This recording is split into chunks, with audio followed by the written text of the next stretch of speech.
Welcome to Chillin' 101. We hope this video helps. You must be an administrator. Switch to an admin account now and close critical apps.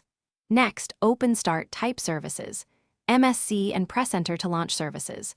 Once the console appears, scroll or press W to find Windows Defender entries. Look specifically for Windows Defender Antivirus Service or Windows Defender Antivirus Network Inspection Service. Right-clicking is next, but pause and make sure no scans are running. This step sets the stage. Without admin rights or services open, you cannot proceed. Now you'll change how the service starts. Right-click the chosen Defender service and open Properties. Under Startup Type, choose Disabled to prevent automatic start or Manual if you prefer Control. Then click Stop to immediately halt the service. Make sure to click Apply and OK to commit the change. Repeat this process for any related Windows Defender services so they don't restart each other.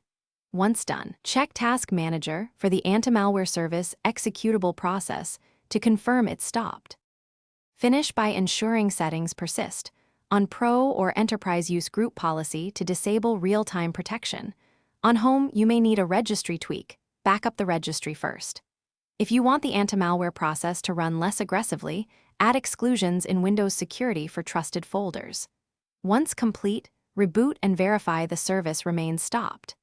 If the Antimalware Service Executable returns unexpectedly, inspect scheduled tasks, reapply your changes, and restore Defender if stability or security concerns appear.